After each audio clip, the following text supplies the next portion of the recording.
Episode की starting होती है और हम देख पाते हैं साकुरा को, जो कि कोतोहा के रेस्टोरेंट में आता है और वो काफी गुस्से में था क्योंकि उसके पीठ के ऊपर एक बूढ़ी दादी बैठी हुई होती है। साकुरा उन दादी से कहता है कि मैं तुम्हारे इशारों पे नाचने वाला नहीं हूँ और अब जल्दी मेरे ऊपर से उतरो। जिस पर वो दादी कहती है कि मैं इतनी बूढ़ी हो चुकी हूँ, कम से कम मेरे साथ ऐसे तो मत करो, मैं नहीं उतर सकती खुद से। साकुरा कहता है कि आप अब मुझे गुस्सा मत दिलाइए। जिस पर वो आंटी कहती है कि तू बहुत बदतमीज हो और वो किसी निंजा की तरह नीचे उतरती है।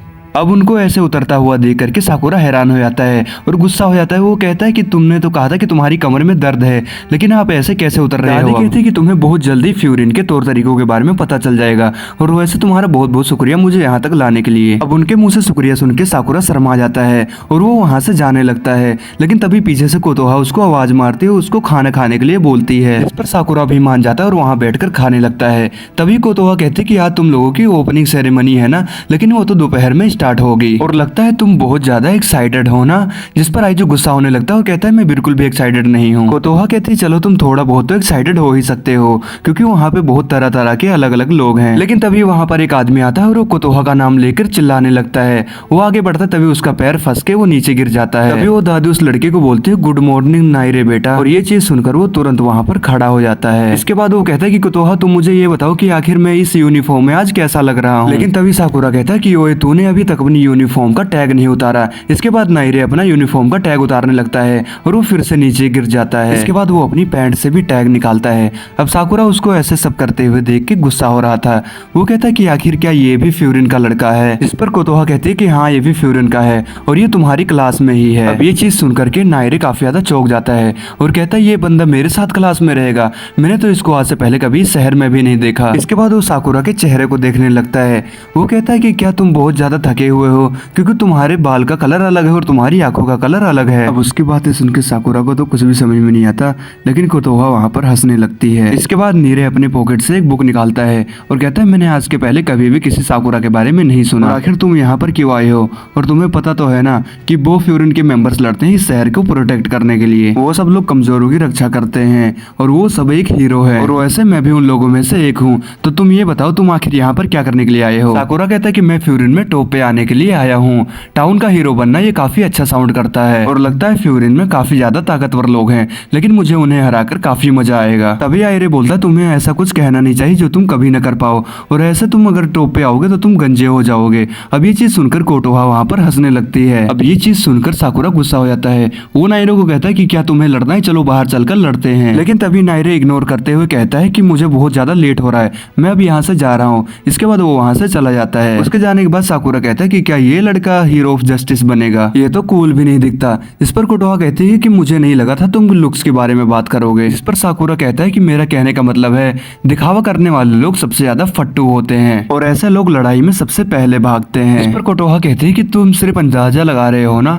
साकुरा कहता है कि नहीं, मैंने ऐसा होते हुए कई बार देखा है। तभी कोतोहा कहती है कि साकुरा क्या तुम्हें कॉफी फ्रूट कलर के बारे में पता है? तो साकुरा कहता है कि हाँ वो शायद से ब्राउन होता है। इस पर कोतोहा कहती है कि नहीं, उनका कलर एक चेरी की तरह बिल्कुल लाल होता है और जैसे ये यहाँ पर जार में पड़े हैं मुझे लगता था इनको ऐसे ही हार्वेस्ट किया जाता है। और अगर तुम हमेशा किसी चीज को एक ही नजरिए से देखोगे तो कभी तुम्हें उसकी असली शेप नहीं पता चलेगी। और ऐसे तुम्हें नहीं लगता कि किसी भी चीज के बारे में खुद से ही कुछ सोच लेना ये गलत है? और जरा तुम हर चीजों को अलग अलग नजरिए से देखो और उसे अच्छी तरीके से देखो, नहीं तो तुम किसी इंसान के बारे में कुछ जान ही नहीं पाओगे। और जैसे कि मैं तुम्हारी तरफ देख रही हूँ, मैं चाहती हूँ कि तुम मेरी तरफ देखो। तभी साकुरा कहता है कि क्या निरई लड़ने में अच्छा है? कोतोहा कहती है कि क्या तुम्हें सिर्फ इसी बात से फर्क पड़ता है? इसके अगले सीन में साकुरा बाहर आ जाता है और वो कोतोहा की बात को ही याद कर रहा होता है कि किसी के बारे में भी खुद से अजम्पशन बना लेना ये बात गलत है। वो जा ही रहा होता है, तभी वहाँ पर एक बेकरी वाला अंकल उसको रोक लेता है।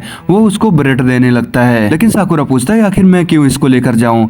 इस पर वो अंकल कहता है कि तुम फ्यूरिन के स्टूडेंट हो, तुम लोग हमारे लिए इतना कुछ करते हो तो हम लोग कुछ न कुछ तो कर ही सकते हैं। और मैंने तो सुना है कि कल की फाइट में तुमने तबाही मचा दी और सब लोग तुम्हारी ही बात कर रहे थे। ये चीज सुनकर साकुरा शर्मा जाता है और कहता है कि मुझे भूख नहीं है। इसके बाद वो वहाँ से जाने लगता है, लेकिन तभी अंकल पीछे से भाग के आते हैं और कहते हैं कि मैंने तुम्हारे लिए इसको पैक कर दिया, तुम इसको लंच में खा देना।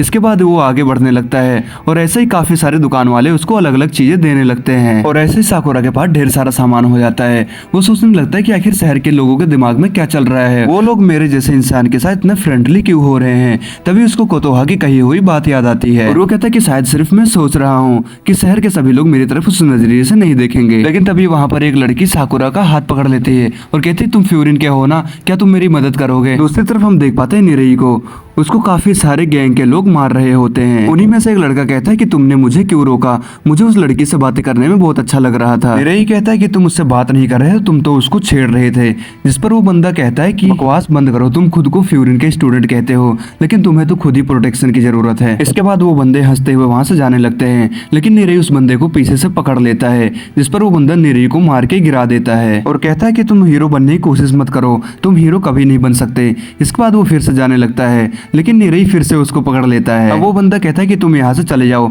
इससे पहले मेरा गुस्सा और ज्यादा बढ़ जाए। लेकिन निरई कहने लगता है कि जो भी इस शहर में तोड़फोड़ मचाएगा और लोगों को तंग करेगा, उसको बो फ्यूरिन के लोग सजा देंगे। ये चीज सुनकर वो बदमाश लोग हंसने लगते हैं। वो बदमाश निरई को फिर मारने लगता है और कहता है कि मुझे फर्क नहीं पड़ता, तुम लोग बो फ्यूरिन के लोग हो और मारे तो तुम भी लोग जाओगे एक ना एक दिन। इसके बाद वो बदमाश जोर से निरई को मारने वाला होता है, लेकिन तभी वहां पर साकुरा आके उस बंदे को मार के दूर गिरा देता है। साकुरा को देख के निरई हैरान हो जाता है और कहता है कि आखिर तुम मुझे क्यों बचा रहे हो। अब साकुरा को देख के बाकी बदमाश लोग कहते हैं कि तुम यहाँ पर क्या करने आए हो, क्या तुम अपने दोस्त का बदला लेने आए हो। इस पर साकुरा कहता है कि नहीं, मुझे बस ऐसे लोग पसंद नहीं है जो कमजोर होते हैं और खुद को ताकतवर दिखाने की कोशिश करते हैं। अब इतनी बेइज्जती सुनने के बाद वो बदमाश गुस्सा हो जाते हैं और वो साकुरा पर हमला कर देते हैं। ये चीज देखकर निरई कहता है कि तुम पीछे हट जाओ, तुम इन सबको अकेले नहीं हरा सकते। लेकिन अगले ही सीन में हम देख पाते हैं साकुरा ने सभी बदमाशों को मार के गिरा दिया था और ये चीज देखकर के निरई बहुत ज्यादा हैरान हो जाता है। वो सोचने लगता है कि आखिर ये बंदा है कौन। इसके बाद साकुरा उसके पास से जाने लगता है और उसको देखकर निरई काफी डर जाता है। निरई साकुरा को शुक्रिया बोलता है और कहता है कि तुम मुझसे बहुत डिसअपॉइंट हुए होगे ना कि मेरे जैसा इंसान कोई फ्यूरिन में आया। अब साकुरा कहता है कि तुम गलत समझ रहे हो, मैं तुम्हें बचाने के लिए यहाँ पर नहीं आया था और बेकार बंदे तो हर जगह मिलेंगे और मुझे नहीं पता तुम फ्यूरिन में क्यों आए हो, लेकिन तुम्हें पता होना चाहिए कि तुम्हारी लिमिट क्या है। तभी निरई कहने लगता है कि जब मैं मिडिल स्कूल में था तब लोग मुझे बहुत परेशान किया करते थे, लेकिन एक दिन फ्यूरिन का एक स्टूडेंट आया और उसने मुझे उन सब लोगों से बचाया और उस बंदे को देखकर मैंने सोचा था कि मैं भी उसी की तरह ताकतवर बनूंगा और इसलिए मैं फ्यूरिन में आया ताकि मैं ताकतवर बन सकूं। और वो वहां पर रोने लगता है, लेकिन तभी साकुरा को याद आता है कि निरई उन बंदों से फिर भी लड़ रहा था जबकि वो लोग उससे काफी ज्यादा ताकतवर थे। अब साकुरा कहता है कि माना कि तुम कमजोर हो, लेकिन इतने भी कमजोर नहीं हो तुमने उनके आगे अपनी हिम्मत दिखाई, तो अब रोना बंद करो। ये चीज सुनकर निरई थोड़ा सा खुश हो जाता है, लेकिन तभी वहां पर वही लड़की आ जाती है और वो कहती है कि मुझे बचाने के लिए तुम्हारा शुक्रिया, और वो साकुरा को भी शुक्रिया बोलती है। ये चीज सुनकर साकुरा शर्मा जाता है और वहां से जाने लगता है। लेकिन तभी निरई साकुरा के पास आता है और वो उससे पूछने लगता है कि आखिर तुम्हारी हाइट क्या है और तुम्हारा बॉडी वेट क्या है और आखिर तुम्हें कैसी लड़कियां पसंद है। इसके बाद वो अपने नोटबुक पे ये सारी चीजें नोट करने लगता है। अब ये चीज देखकर साकुरा गुस्सा हो जाता है और वो निरई के सर पर मारता है। वो कहता है कि तुम मुझे छूना बंद करो। निरई कहता है कि मुझे माफ करना, लेकिन मैं उन लोगों के बारे में जानकारी इकट्ठा करता हूँ जो कि मुझे काफी कूल लगते हैं। अब ये चीज सुनकर साकुरा शर्मा जाता है और वहां से जाने लगता है और निरई भी उसके पीछे पीछे भागने लगता है। वो कहता है चलो मैं तुम्हें पूरा शहर घुमाऊंगा। इस पर साकुरा कहता है कि तुम्हें क्या लगता है मुझे स्कूल का रास्ता नहीं पता है। निरई कहता है कि मेरा कहने का ये मतलब नहीं था, दरअसल मैं फाइट में तो तुम्हारी मदद नहीं कर पाऊंगा, लेकिन मुझे इस शहर के बारे में काफी अच्छी नॉलेज है, तो मैं तुम्हारा गाइड बनकर तुम्हें टॉप पर ले जाने की कोशिश करूंगा। इसके अगले सीन में हम देख पाते हैं वो लोग स्कूल के बाहर होते हैं और वो लोग बो फ्यूरिन का हेडक्वार्टर देख रहे होते हैं। साकुरा हेडक्वार्टर को देखते हुए सोच रहा होता है कि यहाँ पर वही ताकतवर लोग होंगे जो कल मुझे स्ट्रीट पर मिले थे, यहाँ पर तो काफी मजा आने वाला है। इसके बाद निरई आगे जाके बोर्ड में कुछ पढ़ने लगता है। वो साकुरा को बताता है कि साकुरा हम दोनों एक ही क्लास में हैं। जिस पर साकुरा कहता है कि हाँ मुझे पहले से ही पता है। निरई कहता है कि हमारी क्लास में तो सुओ, किरियो और सुगिस्ता भी हैं। साकुरा कहता है कि क्या तुम उन लोगों को जानते हो। जिस पर निरई कहता है कि हाँ वो लोग काफी कमाल के फाइटर हैं। इसके बाद निरई और नाम पढ़ने लगता है और वहाँ पर एक नाम पढ़ के निरई काफी ज्यादा चौंक जाता है। इसके बाद ये लोग क्लास की तरफ आगे बढ़ने लगते हैं। साकुरा उसके चेहरे को देखकर कहता है कि आखिर तुम इतने ज्यादा डरे क्यों हुए हो। तभी निरई कहता है कि क्या तुम मुझसे एक प्रॉमिस करोगे, क्लास के अंदर सबसे अच्छे से बात करना और हमेशा मुस्कुराते रहना। साकुरा कहता है कि क्या तुम मजाक कर रहे हो। जिस पर निरई कहता है कि नहीं, दरअसल बात यह है कि वो फ्यूरिन के मेंबर्स हमेशा इकट्ठा होते हैं शहर को प्रोटेक्ट करने के लिए, और तुम इस शहर के नहीं हो, इसलिए सब लोग तुमसे पूछेंगे कि आखिर तुम यहाँ पर क्यों आए हो, तो इसलिए तुम सबके साथ फ्रेंडली रहना। तभी साकुरा वहाँ पर वार्म अप करने लगता है और कहता है कि अंदर से पता नहीं कैसे लोग हों। निरई कहता है कि क्या तुमने सुना नहीं जो मैंने कहा, अगर तुम अंदर किसी से लड़ाई करोगे तो हो सकता है पूरा स्कूल नहीं पूरा शहर तुम्हारे खिलाफ हो जाए। पर इन सब बातों को इग्नोर करते हुए साकुरा जोर से क्लास के गेट को खोलता है और सब लड़के इन्हीं लोगों की तरफ देखने लगते हैं। वहीं निरई उन लोगों को देख के डर जाता है। वो कहता है कि ये लोग तो हमें काफी गुस्से की निगाहों से देख रहे हैं। वहीं साकुरा कहता है कि हाँ ये हुई ना बात। तभी साकुरा के पास एक स्टूडेंट आता है और वो कहता है तुम ही हारुका साकुरा हो ना। उस पर साकुरा कहता है कि हाँ मैं ही हूँ साकुरा और वो लड़ने के पोज में खड़ा हो जाता है। लेकिन तभी निरई ये सब चीज देख के डर जाता है और वो साकुरा को रोकने लगता है। वो उस लड़के से माफी मांगने लगता है। निरई उस बंदे को देखकर काफी एक्साइटेड हो जाता है और कहता है कि तुमने आई पैच डाल के रखा है, कहीं तुम वही तो नहीं हो। इस पर वो बंदा मुस्कुराते हुए कहता है कि हाँ मैं वही हूँ, लियोनार्डो डिकैप्रियो। और वैसे यहाँ पर मुझे सब लोग सुओ बुलाते हैं और ये जो मेरी आई पैच है इसमें एक एशियन चाइनीज स्पिरिट कैद है। ये चीज सुनकर निरई सोचता है कि मैंने तो सोचा था ये बंदा काफी अकड़ू होगा, लेकिन ये तो किसी जोकर की तरह है। साकुरा इन लोगों की बातों से तंग आ चुका था। वो कहता है अब तुम साइड में हटो और मुझे इससे लड़ने दो, लेकिन निरई उसको रोक लेता है। और तभी वहां पर सुओ आ जाता है और कहता है कि साकुरा तुमने मेरे बारे में तो बहुत कुछ जान लिया, अब तुम अपने बारे में कुछ बताओ। और वो साकुरा के कुछ ज्यादा ही पास चला जाता है। इसके बाद साकुरा लड़ने के लिए तैयार हो जाता है, लेकिन तभी सुओ साकुरा की पीठ को थपथपाने लगता है और कहता है कि मैंने तुम्हारे बारे में सुना है, तुम काफी अच्छे फाइटर हो। मैंने सुना है कि कल तुमने मेन स्ट्रीट पे काफी कमाल का काम किया है। ये सुनकर बाकी लड़के कहते हैं कि क्या कह रहे हो तुम, आखिर ये लड़का है कौन। इस पर सुओ कहता है कि कल की फाइट के बारे में तुमने सुना ही होगा जो स्ट्रीट पर हुई थी। हिरागी और बाकी स्टूडेंट वहां पहुंचने ही वाले थे, लेकिन उससे पहले ही साकुरा ने सभी बदमाशों को अकेले ही संभाला हुआ था। इसके बाद बाकी सारे लड़के सामने आते हैं। उनमें से एक लड़का कहता है कि मैंने सुना था कि हिरागी वहां पर जा रहा है, इसलिए मैंने चिंता नहीं की। तभी एक लड़का बताता है कि मेरी दादी भी वहां पर मौजूद थी और उन्होंने एक फ्यूरिन के नए स्टूडेंट को वहां पर देखा था। और ऐसे ही वो लोग खूब तारीफ करते हैं साकुरा की और वो उसके पास आने लग जाते हैं, जिससे साकुरा शर्मा जाता है। लेकिन निरई ये देखकर रिलैक्स फील करने लगता है कि शायद अब इन लोगों की लड़ाई ना हो। और तभी उनमें से एक स्टूडेंट पूछता है साकुरा से कि आखिर तुम यहाँ पर आई किस लिए हो।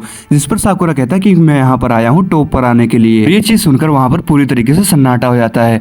ये चीज देखकर निरई काफी ज्यादा घबरा जाता है। वो कहता है कि तुम लोग फिक्र मत करो, ये तुम्हें यहाँ पर मारने के लिए नहीं आया है। साकुरा कहता है कि मैं इन लोगों को यहाँ पे मारने के लिए ही आया हूँ। लेकिन तभी अचानक से एक स्टूडेंट उन लोगों की तरफ एक बेंच उठा के फेंकता है, जिससे निरई घबरा के नीचे बैठ जाता है। उसको देखकर साकुरा भी उससे लड़ने के लिए तैयार हो जाता है, लेकिन निरई उसको रोकने लगता है। वो कहता है कि यही है वो बंदा इस स्कूल का सबसे खतरनाक, इसका नाम है सुगिस्ता। इस पर साकुरा कहता है कि हाँ मुझे ऐसे ही पागल कुत्तों से लड़ना पसंद है। और ये चीज सुनकर सुगिस्ता और ज्यादा गुस्सा हो जाता है और वो साकुरा को मारने के लिए आगे बढ़ने लगता है। और ये चीज देखकर सब लोग वहां से पीछे हट जाते हैं। साकुरा भी उसके अटैक को काफी आसानी से डोज कर लेता है, जिससे उसका पंच एक बेंच पर जाके लगता है। इसके बाद साकुरा सामने आता है और कहता है मुझे इस स्कूल से यही उम्मीदें थी, और हाँ मुझे तुम्हारे साथ लड़ने में बहुत ज्यादा मजा आने वाला है। इसके बाद सुगिस्ता भी गुस्से से साकुरा की तरफ घूरने लगता है और ये एपिसोड यहीं पर खत्म हो जाता है। तो दोस्तों ये एपिसोड कैसा लगा कमेंट करके जरूर बताना, और अगर अगला एपिसोड जल्दी से चाहिए तो इस वीडियो पे 30 लाइक कंप्लीट करवा देना जल्दी से जल्दी। और हाँ एक बात और, अगर आप लोग इस चैनल को सब्सक्राइब करोगे तो मुझे काफी ज्यादा मोटिवेशन मिलेगा, जिससे मैं और ज्यादा कोशिश करूंगा ताकि मैं जल्दी से जल्दी वीडियो अपलोड कर सकूं। और अगर कोई और एनिमे सजेस्ट करना चाहते हो तो कमेंट करके वो भी बता देना। तो मिलते हैं हम अपनी अगली वीडियो में, तब तक के लिए गुड बाय।